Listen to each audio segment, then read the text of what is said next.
Family, what's up? It's your boy Providence back again, and I'm looking at this Judge Mathis situation right now.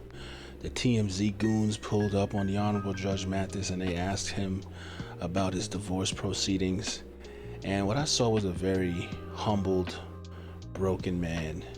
A man that made some mistakes and has acknowledged that he's primarily the reason why their marriage has fallen apart.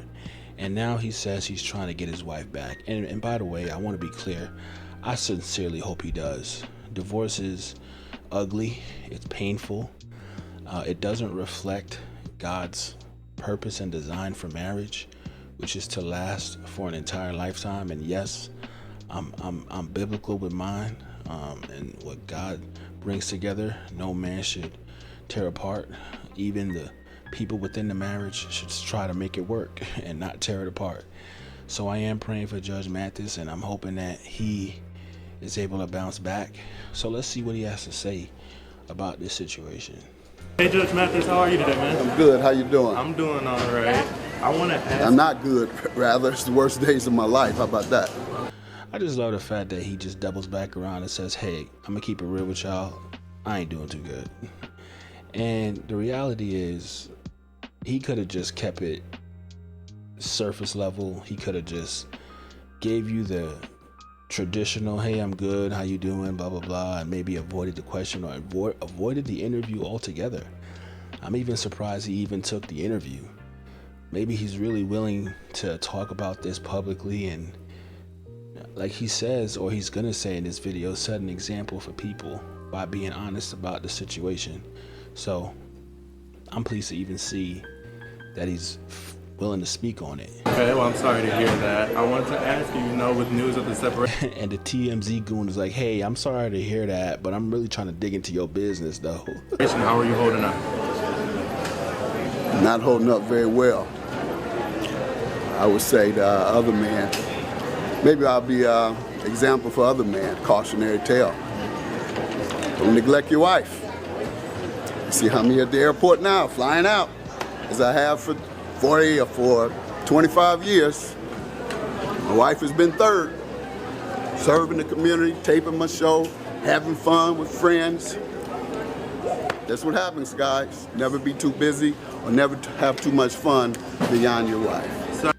That's crazy to me to hear him say that. He says his wife was basically third place after filming his show, his career, and having fun with his friends. That's interesting. I wonder what that even looked like, him having fun with his friends, what kind of activities they were possibly getting into. But I mean, look, essentially he's right. Happy wife, happy life.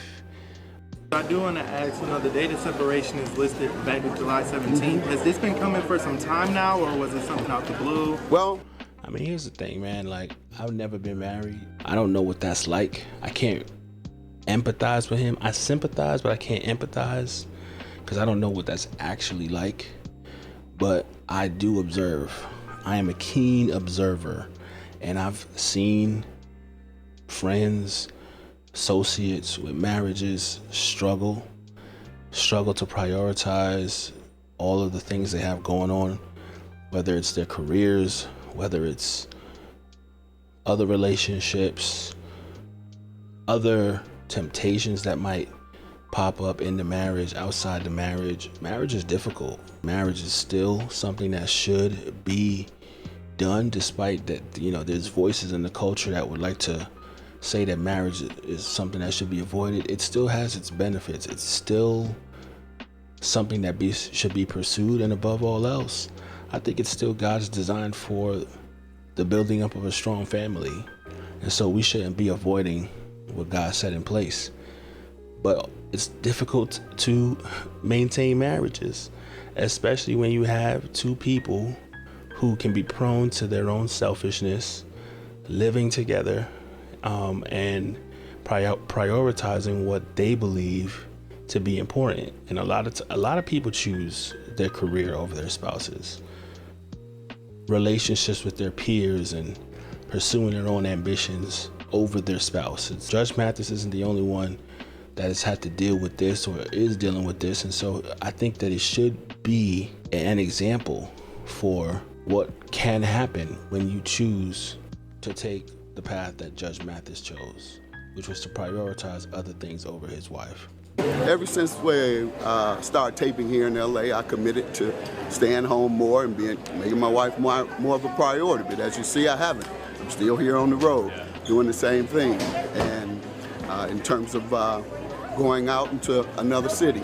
But I find that interesting what he said there too. He's like, yo, even in the fact that I'm going through this divorce, I've committed to making her a priority, and I'm still struggling to do that. So he wants his wife back and is still doing the same things that's making her mad. And he's admitting like, yo, I committed to try to be better, and I'm still not being better even now. That's crazy, man. I was gone for 3 weeks. That's what July 17th meant. Would you say you two are in a good place right now, or able to maintain a friendship? Or oh yeah, we're still in the same house and we're maintaining a friendship. And I'm trying to get my wife back. I have to show her that though. Hopefully I can show her while we're there together before, and hopefully she doesn't complete the process. But I'm changing in hopes that she will. I'm gonna get my wife back. How about that? Absolutely. I just wanted to eliminate all the rumors too, that it's something about a baby or even me molesting a child. It's none of that. Bro, I don't know where that came from, molesting a child. See, I gotta dig into this a little bit more, because I didn't hear any rumors about Judge Mathis doing that, but apparently he wouldn't address it or bring it up in the interview if there was some rumors about him molesting a child. That sounds insane. I've just told you what it is. There were also, kind of some rumors of any infidelity. Did you want to clear that up at all? You say it's solely neglect. Well, neglect. Nah, you see what he did there? He asked him about the infidelity, and he was like, well, did you catch that? He's like, well, maybe a little infidelity. Well, neglect. Kind of some rumors of any infidelity. Did you want to clear that up at all? You say it's solely neglect. Well, neglect can create suspicion, certainly. And if you're gone as much as I am, you have every right to suspect. You go to work, you go serve in the community around the country, then you go with your guys to sporting events around the country, you go to other events except without your wife hanging with you and enjoying herself with you. And so, yeah, she would have a right to suspect infidelity. But there was none of that going on. That's not the purpose. That's not the reason for this. See, I don't know. I feel like that was a lawyer answer right there. He's like, that wasn't the purpose. That's not the reason for this. I don't know. That sounded like that wasn't a very convincing answer to me. That sounded like Judge Mathis with a JD speaking very well, giving a lawyer answer right there. Obviously, I don't know his business. I'm not going to speculate.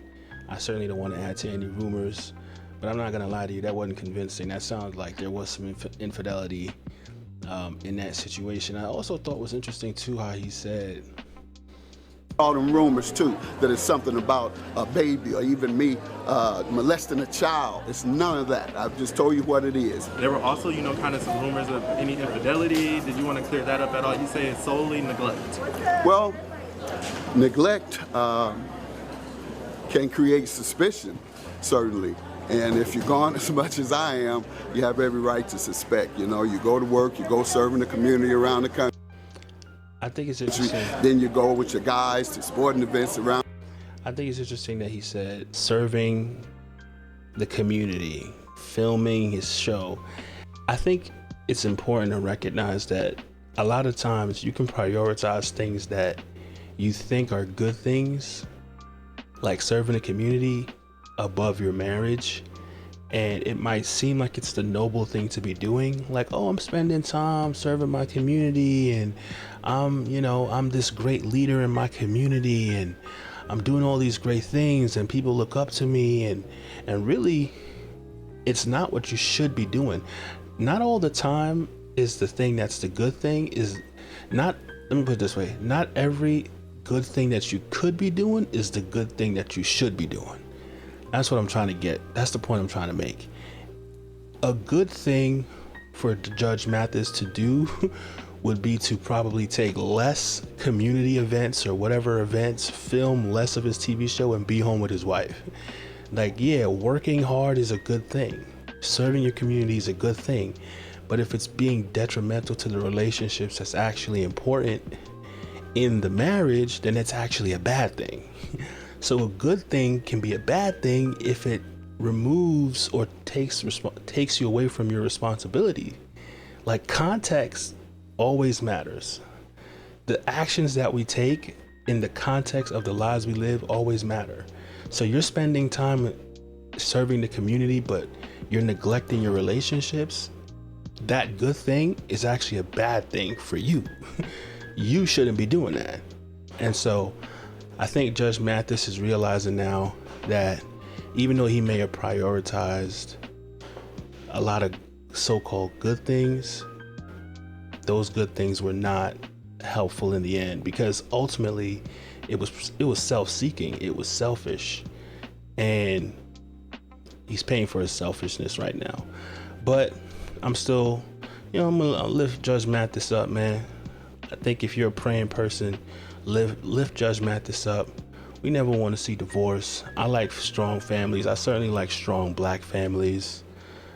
And I never want to see something like that. I know 39 years of marriage, losing your wife is going to hurt. I mean, even after 1 year of marriage, divorce is never easy, period. I don't care if it's 6 months after marriage, 6 years, 66 years, if you could even live that long. But you get my point. It's never a fun situation. So, yeah, thoughts and prayers for Judge Mathis. I hope they work it out. And, I hope God gets the glory by them coming back together. All right, man, this has been Providence. Thank you for listening. Get in the comment box, like, subscribe. See you guys in the next video.